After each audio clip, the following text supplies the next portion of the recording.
Hello everyone, welcome back to a new video. Today we will be discussing the recent polling in the 2024 election and how it actually shows that the race is a lot tighter than a lot of people think. So yeah, let's just get into it.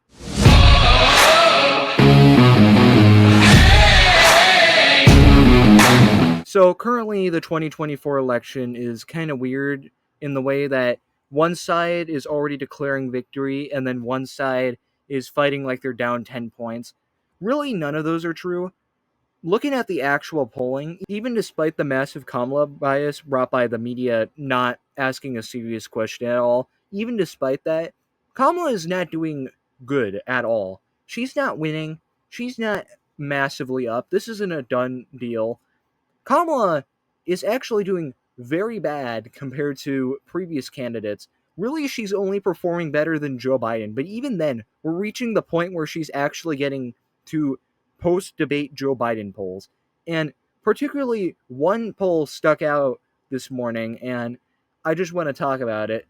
So, from a pretty good pollster in Virginia, generally they're rated as a fairly accurate pollster. They've been fairly accurate in the past few elections, so generally a pretty good pollster in specifically Virginia. The poll states that Harris is only at 47% and Trump is at 44%. That is only a Harris plus 3, and Kamala isn't even above 50%. That is terrible. All this talk about Kamala Harris being massively up and how she's the greatest candidate ever and she's going to sweep Donald Trump by 10 points, that's not true. That's not true at all. Accurate polls that don't have heavily bias towards Kamala, actual accurate polls that have proven their accuracy, show that the race is not over. In fact, it is very tight and Trump might actually have the edge right now. Kamala is not popular. She just isn't. They can lie all they want. They can publish all the fake polls that they want. She's still not popular. She's still not well liked. Even by recent Democrat standards, even by the fact that Joe Biden was massively down in the polls up until he got booted out. Even considering that, Kamala has not made good decisions in terms of the campaign in the past few days. Literally no good decisions whatsoever. She's hidden in the basement, which was a relatively good strategy, and then she immediately ruined it by announcing Tim Walz is her running mate, a far-left radical from a failed state that you can just see if you really want to see what Tim Walz has been doing lately. Definitely not a great state. That's kind of why I moved out. But she picked Tim Walz, stolen valor, he's got all that crap.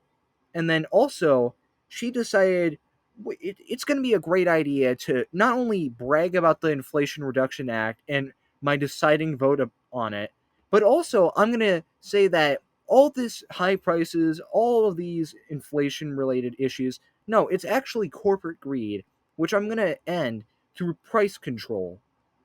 That is the worst policy proposal I think I've ever heard in my entire life. Why would you propose that? Why?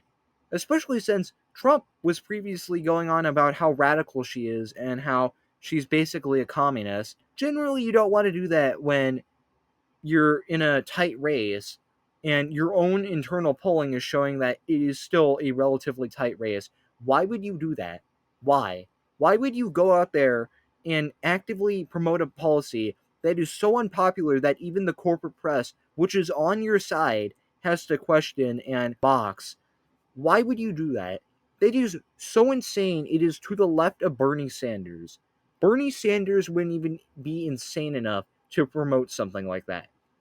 And he's like far left socialist, practically bowing to the feet of Cuba, having his honeymoon in the Soviet Union. Somehow she's even more radical than that. And she doubled down on it because she doesn't care about the moderate image anymore. She just is fully embracing radicalism.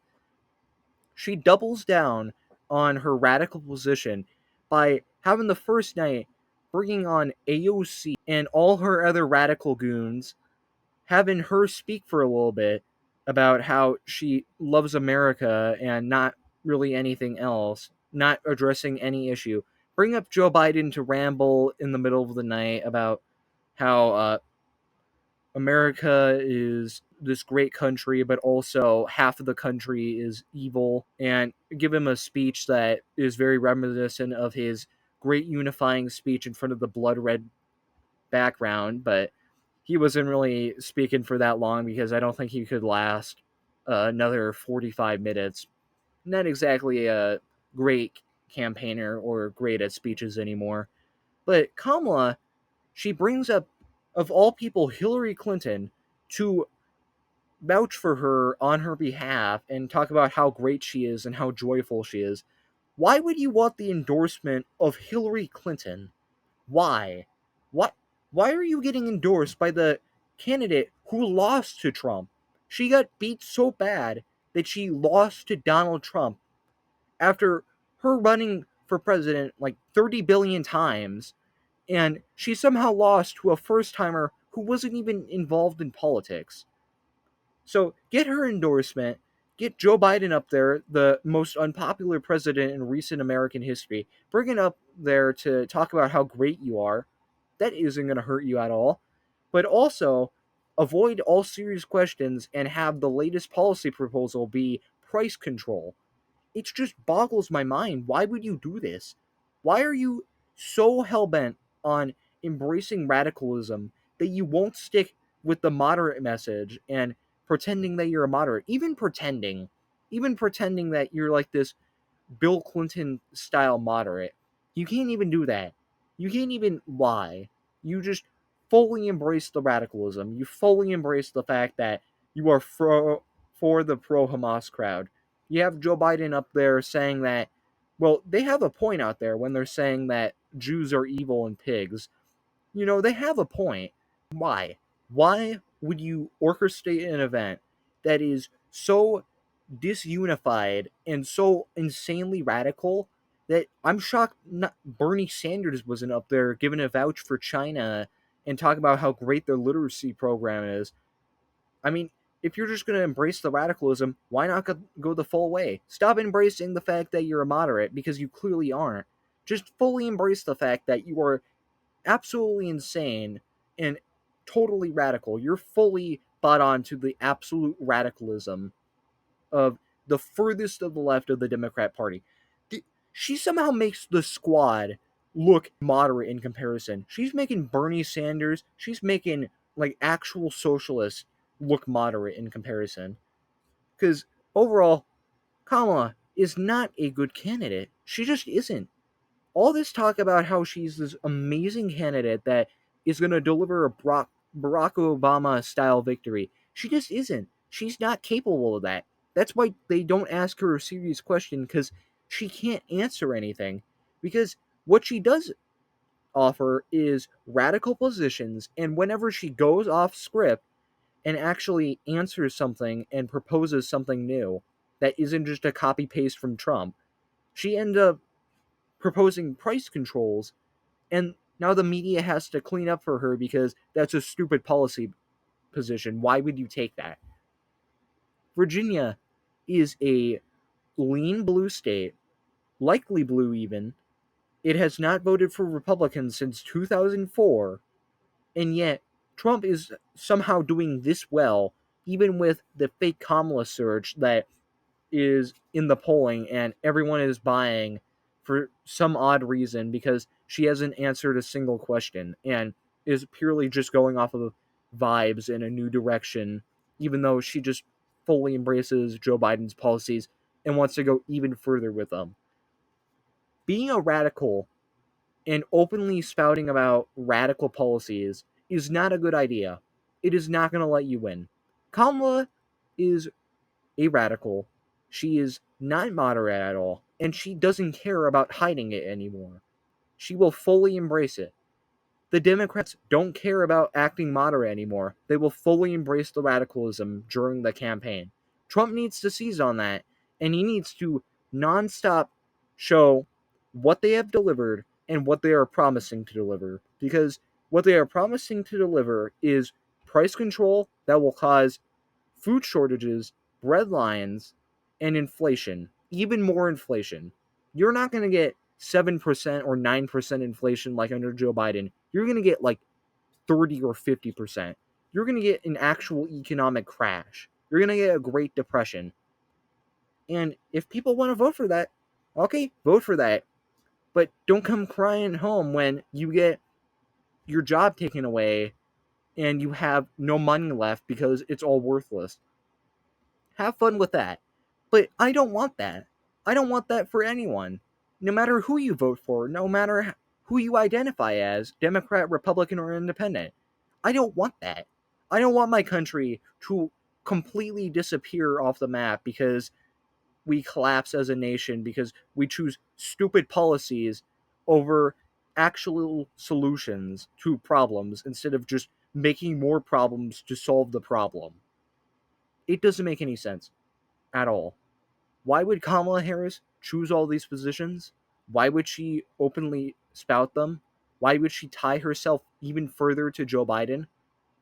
Well, what she actually means and what she actually is a liar, incompetent, and just plain stupid.